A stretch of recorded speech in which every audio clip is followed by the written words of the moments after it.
1:06 in the morning.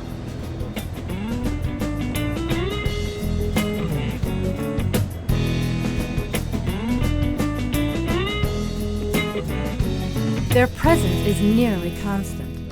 These behemoths shriek through town at tremendous speeds, whistles shattering the air, stopping traffic, shaking buildings, rattling windows, causing people to raise their voices to be heard in conversation. And yet, never do they stop in this town. Morning, afternoon, evening, and night, people hear them, feel them. Decides whether or not people are late to work, church, school, or dinner. People wait on them, for them.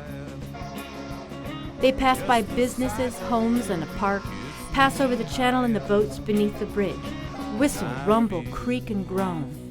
Transporting, moving, swiftly, flying by, going.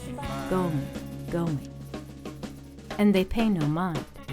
Hundreds, maybe thousands of people affected nearly 100 times a day, and they just pass through. This track and its trains fascinate me. I want to know more about them and to hear people's stories.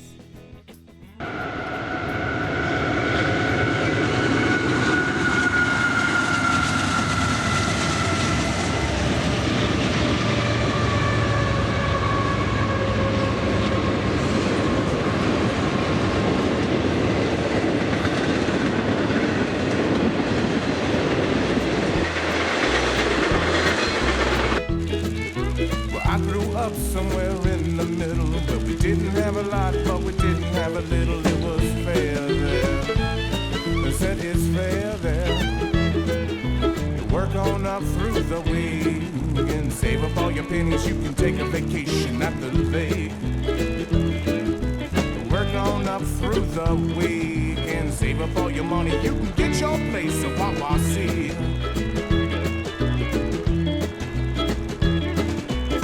Don't mind what you choose, just do what you do. And I don't care if you win or lose, just do what you do, and do what you do. Just to keep a good mood, you got to do what you do, That's right.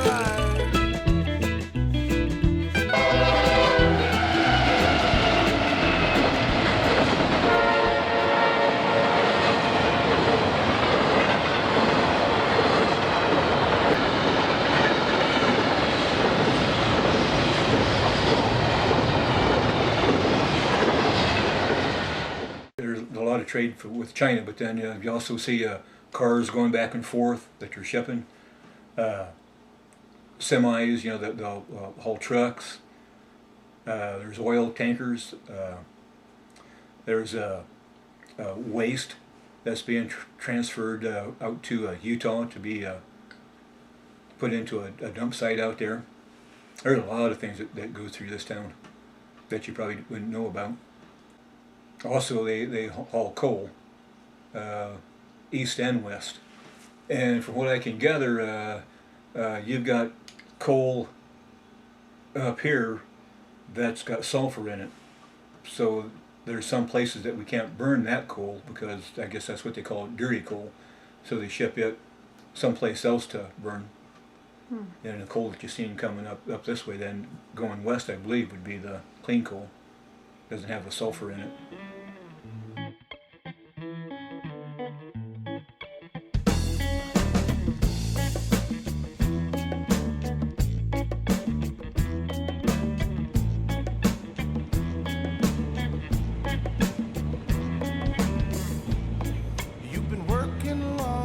My fondest memories are finding old railroad ties and spikes to just have around the house and start collecting them, and each one is kind of a memory, or maybe paint on it a little bit, and just remember that this was something that you found with somebody as you wandered the tracks, or put down a penny and flatten it and just kind of go and find it after the trains passed. And another thing that I like is it always felt like I was home when I could hear it at night.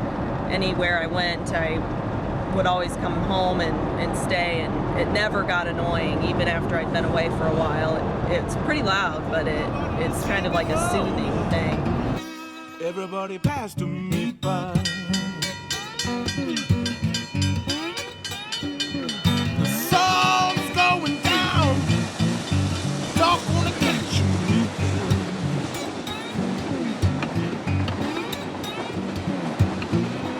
Ooh, boy. Dog gonna catch me.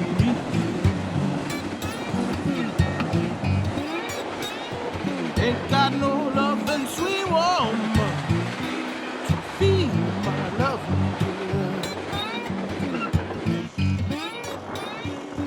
You can run and you can run till my gang boy Willie Brown.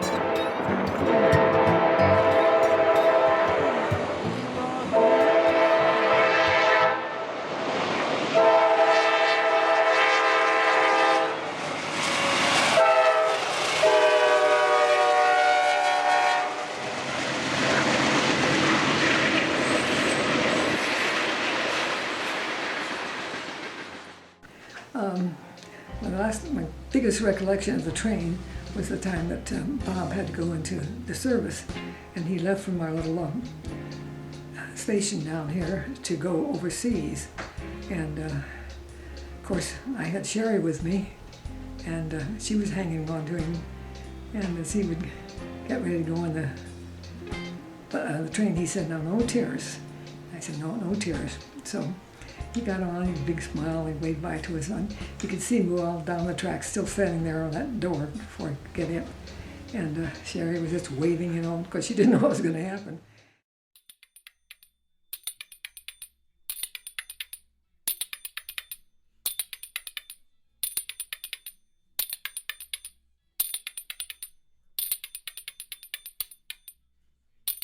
The depot where my grandfather said goodbye to his family and headed off to Paris to fight during World War II is still in existence.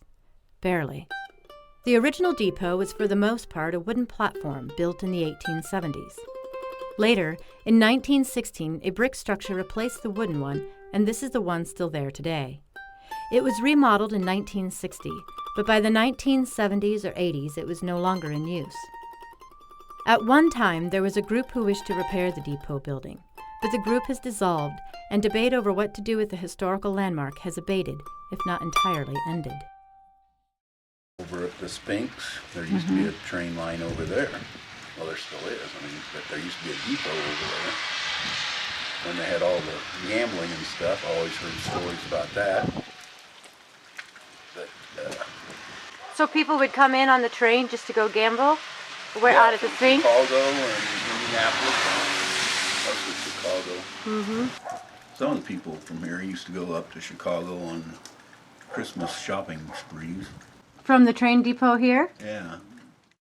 Yeah, I think that as far as the passenger trains, I think that they're saying that there just isn't enough revenue coming in off of the passenger trains.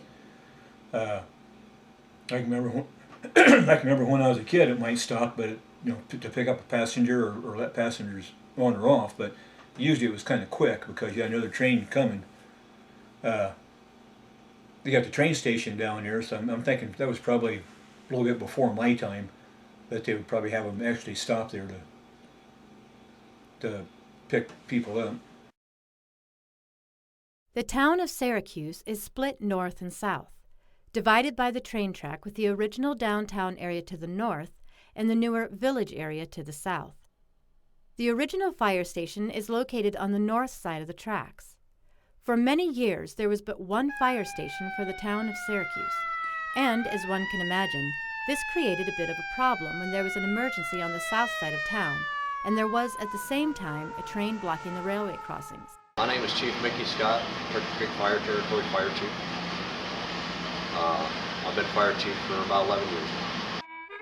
By 2009, Syracuse had two fully staffed fire stations, the original Fire Station No. 1 and a new one, the Turkey Creek Township Fire Station No. 2, located on the southern side of the tracks.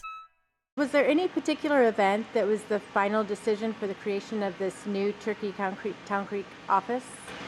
There's a couple things that we don't know. I don't know that it was any one particular event that caused it. over the years, things were changing. Train traffic was increasing in Syracuse. We saw that. We were trying to get better service to the people of the township as well as better service to the town. Increase of train traffic, most of the trains seem to run at night. Typically that's when fires occur, is at night, as we all know it. Typically that's when they do occur. And due to increased train traffic, we were seeing more and more, and we were getting delayed. All of our equipment was always on the north side of the tracks. So if something happened on the south side, we had no equipment on the south side. So which left us very little resources. Of course, we have mutual aid, but that's 15 to 20 minutes away. I spoke with many people about the train, many who do not appear in this film, and not one of them had ill feelings for it. Despite its noise, regardless of any inconvenience, nearly everyone's attitude toward it was amicable, even sentimental.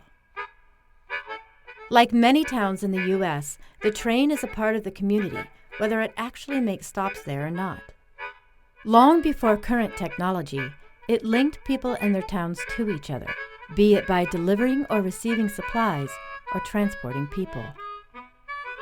Eras, generations, moments, here and gone. But the train remains, a dynamic link to the past, present, and future.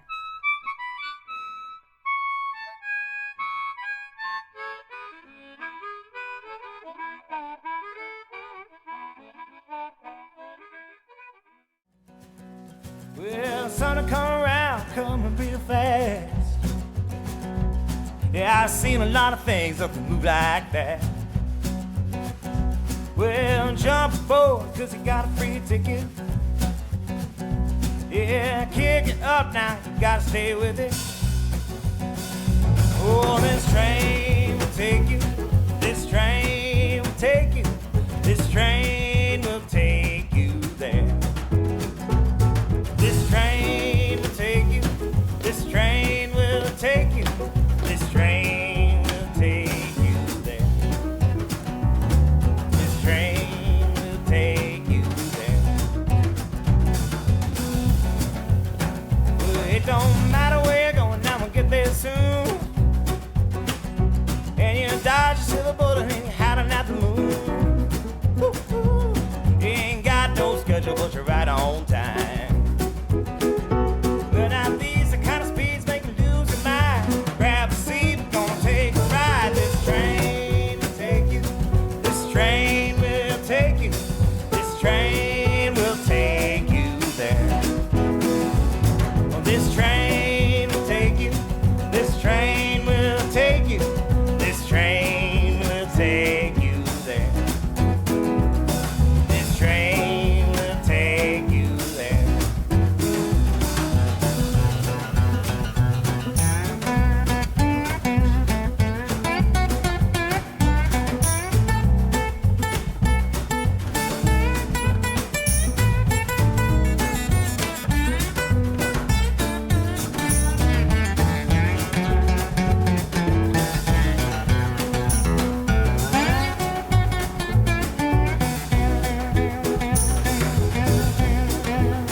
Get gone soon. This train